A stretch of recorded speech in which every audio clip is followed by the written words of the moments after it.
যে জিনিস নিজে দাঁড়াতে পারে না, যার পেছনে বাঁশ দেওয়া ছাড়া খাড়া হয়ে থাকতে পারে না। আপনি বাংলাদেশে যত মূর্তি আছে একটু দেখেন, আমি ছোট করছি না তাদের ধর্মকে, তারা তাদের ধর্ম মানুক, কিন্তু তাদের বিবেকের কাছে আমার প্রশ্ন, এই দেশে আজকে লক্ষ লক্ষ মূর্তি বিভিন্ন জেলাতে, বলেন তো একটা মূর্তিকে পাবেন পেছনে বাঁশ দেওয়া ছাড়া খাড়া হয়ে থাকতে পারে? বাঁশ ছাড়া জীবনও খাড়া হয়ে থাকতে পারবে না। তাও জায়গা মতো বাঁশ দিয়ে দেখবেন খাড়া করে রেখে দিয়েছে। আল্লাহ উদাহরণ দিয়েছে যে একটা মশা পড়লে মশা তাড়াতে পারে না, একটা মাছি পড়লে মাছি তাড়াতে পারে না। তাদের কাছে তুমি মাথা নত করো, তোমার বিবেকের উপরে কি? এখানে আহ্বান জানাচ্ছি, আসেন মাটির তৈরি করার জন্য জিনিসের সামনে মাথা নত না করে দাওয়াত দিলাম, আসেন মাটির মালিক যিনি মহান রব্বুল আলামিন তার সামনে কথা নত করি। এ দাওয়াত আমরা দিতে পারি না? তারা হয়তো অজ্ঞ না জেনে এগুলো করতে পারে। আপনি যদি একটু বিবেকের কাছে তাদের নাড়া দেন, দেখবেন পরিবর্তন হয়ে গেছে। যশোরের এক অধ্যাপককে পেয়েছিলাম, উনি বিসিএস ক্যাডার। ওনারে বলেছিলাম, স্যার আপনার ইসলাম কবুল করা লাগবে না, শুধু আমার এই কোরআন শরীফটা ইংরেজি হোক বাংলায় হোক আপনি একবার বুঝে বুঝে পড়বেন। আল্লাহ 3 মাস পরে দেখি আল্লাহর বান্দা নিজের থেকে বিবেকের তাড়নায় মুসলমান হয়ে গেছে।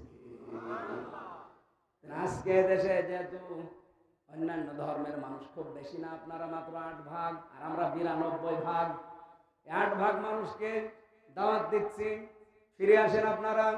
ইয়াবুদুনানি, আমরা আল্লাহর ইবাদতে নিমগ্ন হই, মগ্ন হয়ে যাই। আল্লাহ যে ওয়াদাগুলো করছেন, ভয়ের যে সংস্কৃতি আছে দাদাদের ভয়, আরো বিভিন্ন সাদা চামড়াদের ভয়, সব ভয় দুই করে শান্তি স্বস্তি নিরাপত্তা দিয়ে আল্লাহ আমাদের 56,000 বর্গ মাইল ঢেকে দেবে। এটাকে আমি বানালাম আমান দাখালাহু কানা আমিনা। আল্লাহ বলেন আমার কাবা শরীফে ঢুকলেই, এই এরিয়ার ভেতরে আসলেই তোমাদেরকে নিরাপত্তা শান্তি স্বস্তি দিয়ে দেব। কেন? কারণ কাবার এরিয়ার ভেতরে আপনি কোনো শিরিক পাবেন না। কথা বলেন না?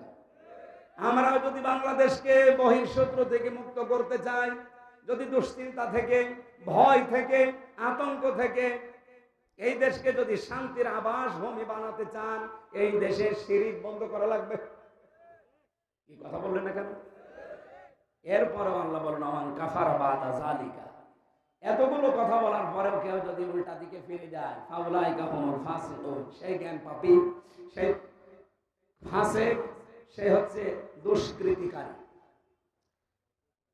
ওয়াকিমুস সালাতা ওয়া আতুজ যাকাত, যদি ওই পরিবেশ তোমাদের সামনে এসে যায় তাহলে নামাজ কায়েমের ব্যবস্থা করবা। আরে দায়িত্ব আমি দিয়েছি এই জাহিদুর রহমানের মতো 151 জন যখন সংসদে যাবে তাদেরকে, আল্লাযীনা ইম্মাক্কান্নাহুম ফিল আরদি আকামুস সালাতা ওয়া আতাবুজ যাকাত, এরা গেলে প্রথমে এই আয়াতটা মানবে, নামাজের বিল আনবে, যাকাত ভিত্তিক অর্থনীতি দেশে কায়েম করে দেবে। আর যাদের টাকা ব্যাংকে ছাতা পড়ে যাচ্ছে, ছাতা পড়বে না, এককালীন দানের মাধ্যমে, যাকাতের মাধ্যমে ঠিক গরিবের হাতে হাতে পৌঁছিয়ে যাবে। কি করে শান্তি নিয়ে আসা লাগে এগুলোর ঔষধ তো আছে, শুধু অ্যাপ্লাই করা লাগবে। এক কথা বলেন না কেন? ওয়াতিউর রাসূলা, রাসূলের আনুগত্য করো। জীবনের কোন জায়গায় বিশ্ব নবীর আদর্শ বাদ দিয়ে অন্য কারো আদর্শ মেনে নিও না।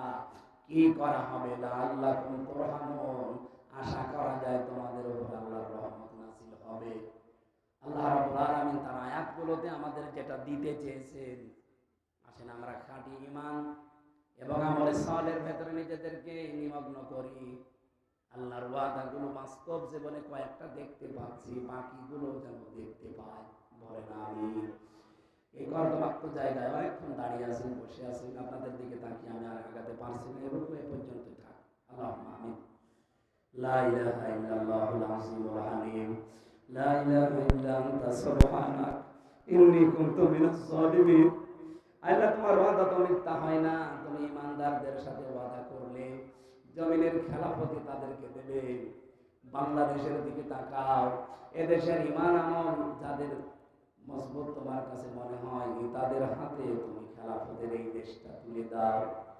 তোমার আইনার বিধান দিয়ে যেন এবার চালিয়ে শান্তি স্বস্তি নিরাপত্তা দিয়ে ঢেকে ফেলতে পারে, এই দৃশ্যটা দেখে মরার তৌফিক দাও।